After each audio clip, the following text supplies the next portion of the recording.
తల్లిదండ్రుల పేర్లు ఏంటి సార్? మా నాన్నగారి పేరు రామకృష్ణయ్య, మా అమ్మ పేరు రాధమ్మ. ఏం చేసేవారు ఇద్దరు కూడా? మా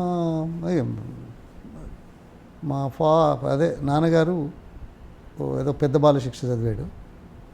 మా అన్న ఒక జీవితగానిగా ఉన్నాడు.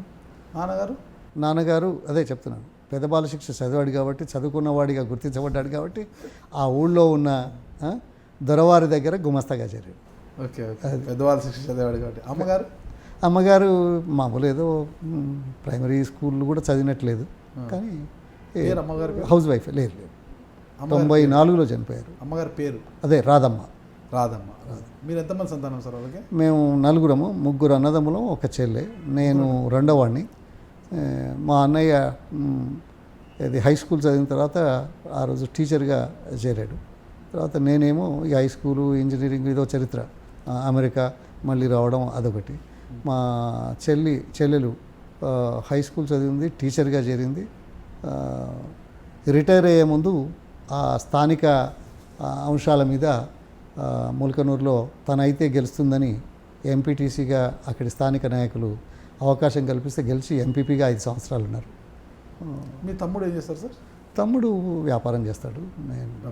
మీరు స్కూలింగ్ అంతా మీ ఊర్లో చేశారా? మాధ్యమిక పాఠశాల మీ స్వగ్రామం అదే. అంటే మా నాన్నగారు చనిపోయిన తర్వాత అక్కడ దండేపల్లి అని హుజరాబాద్ దగ్గర ఉండింది. జనగాం దగ్గర? నో మా నాన్నగారి పనిచేసిన ఊరు. మా నాన్నగారు చనిపోయేప్పుడు నేను 4 సంవత్సరాల కుర్రవాడిని. వెంటనే అక్కడ ఏ కాన్స్టిట్యూషన్ అప్పట్లో, ఏ కాన్స్టిట్యూషన్ పరిధిలో? అదే హుజరాబాద్ దగ్గర ఉండేది, జనకుంట ఈ ఏరియా. మళ్ళీ అక్కడి నుంచి మేము 1953, 53 వచ్చాం ఇక్కడికి కిలాషాపురం, జనగాం దగ్గర, రఘునాథ్పల్లి రైల్వే స్టేషన్కి 5 కిలోమీటర్. మా అమ్మగారి అట్లా. అప్పుడు ఇంటర్మీడియట్ అంతా ఎక్కడ చేశారు? నేను ఊళ్ళో 7వ తరగతి ఏదో మిడిల్ స్కూలు, హై స్కూల్కి హనంకొండకు వచ్చాను. అక్కడ మల్టీపర్పస్ హై స్కూల్ చదువుకున్నాను. మళ్ళీ higher studies sir? Higher studies Osmania engineering college. అయితే హై స్కూల్ చదవడానికి డబ్బులు ఏం లేవు, కూలీ. అయితే 14 రూపాయల ట్యూషన్ ఫీజు కావాల్సి ఉండే. మేము అప్పుడు టీవీ నారాయణ గారు ఇంకా ఉన్నారు పాపం, గొప్ప మహానుభావుడు. ఆయన మా కాలేజ్ ప్రిన్సిపల్ ఉండే. ఆయన మార్కులు చూసేసి నువ్వు ఖచ్చితంగా అడ్మిట్ కావాలన్నాడు. జిల్లాలో నేను నెంబర్ 2 ఉండేటి ఆ రోజు 7th క్లాస్ ఎగ్జామ్స్. వెళ్ళిన తర్వాత మా అమ్మగారి పెళ్ళినాటి చీర జ్ఞాపకాలకు ఉంచుకుంటారు. నా చదువు కోసం అది 20 రూపాయలకు అమ్మేసి 14 రూపాయలు స్కూల్ ఫీజు కట్టి అడ్మిషన్ పొందాను హై స్కూల్లో. చీర అమ్మి, పెళ్ళినాటి చీర. సో ఎనీవే అది అయిపోయింది. తర్వాత అక్కడ ఉండడానికి నాకు కష్టం, నాకు ఎవరు లేరు, సపోర్ట్ కూడా లేదు. కాబట్టి మా హెడ్ మాస్టర్ గారే తన ఇంట్లో 3 మాసాల పాటు భోజనం పెట్టి అక్కున చేర్చుకున్నాడు. ఆ తర్వాత ఈ రాష్ట్ర చరిత్రలో అనుకుంటా మొదటిది, ఒక వెనకబడిన వర్గాల విద్యార్థికి దళిత వసతి గృహంలో ప్రత్యేకంగా సిఫారసు చేసి అడ్మిషన్ ఇప్పించారు. మీకు? మా ఎవరు? 9th క్లాస్ మా అదే టీవీ నారాయణ గారు.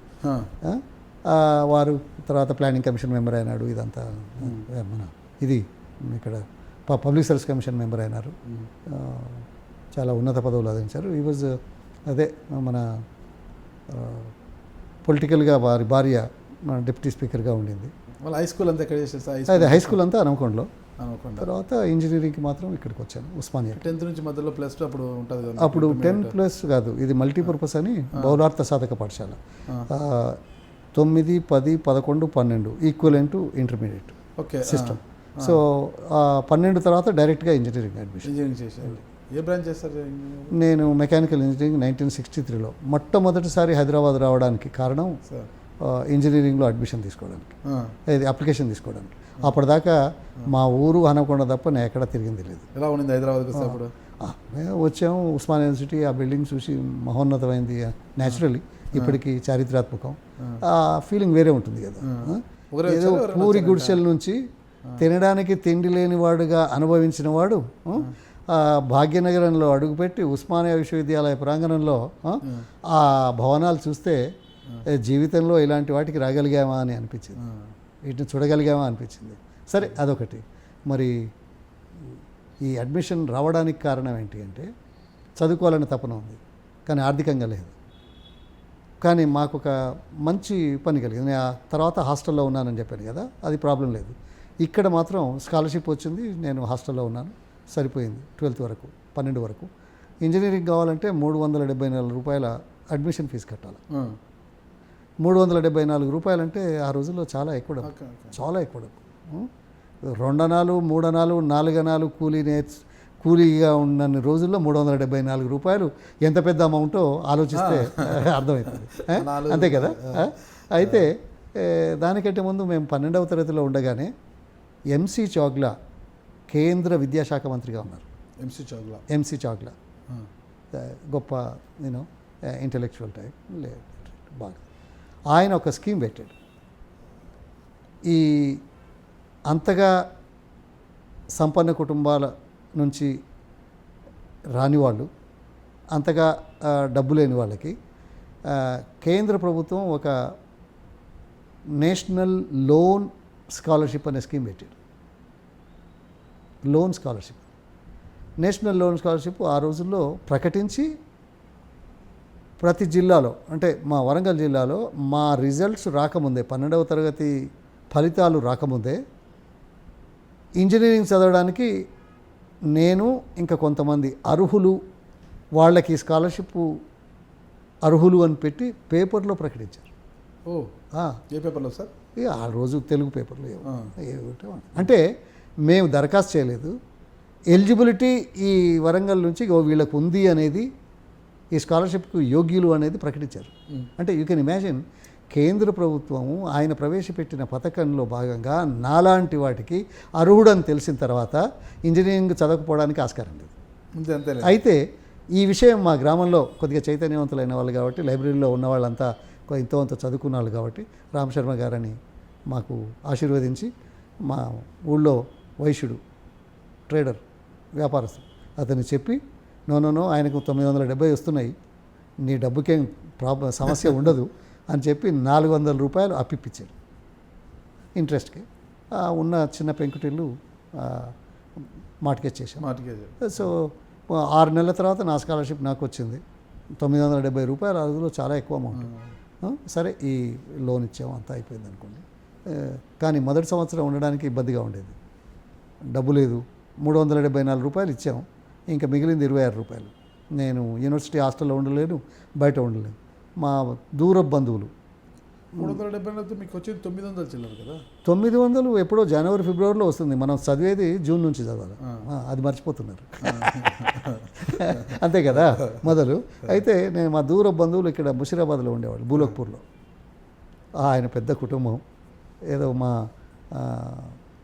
ఊరు నుంచి ఇక్కడికి వచ్చి చేరాడు.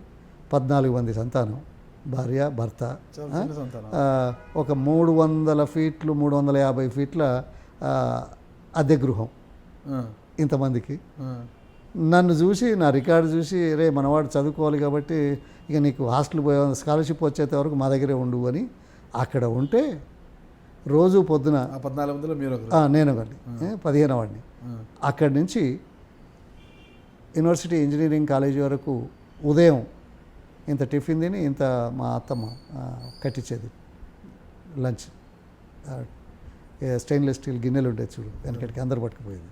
అది తీసుకొని 5-6 కిలోమీటర్లు నడిచి కాలేజ్ అటెండ్ చేసి మళ్ళీ సాయంకాలం 5-6 కిలోమీటర్లు నడిచేవాడిని. అన్ని కిలోమీటర్లు నడిచి వచ్చేవాడిని. అది మొదటి సంవత్సరం. రోజు నడక అలా చేశారు అంటే 6 పదులు దాటినా కూడా ఇంకా 7 పదులు దాటాయా? 7 పదులు దాటాయా? అంతేగా. 44 అంటే ఇప్పుడు ఎంత 73కి వచ్చాను. 7 పదులు 73.5 ఇప్పటికీ 73.5. అదే కసి, అదే వేగం, అది ఏమి తగ్గలేదు అనమాట. అయితే మనకు డిసెంబర్ జనవరి వరకు స్కాలర్షిప్ వచ్చింది. వెంటనే నేను యూనివర్సిటీ హాస్టల్లో చేరాను. ఆ డబ్బు సరిపోయింది, దాంతో అలా వచ్చింది. అలా for more news and interviews subscribe to iDream News.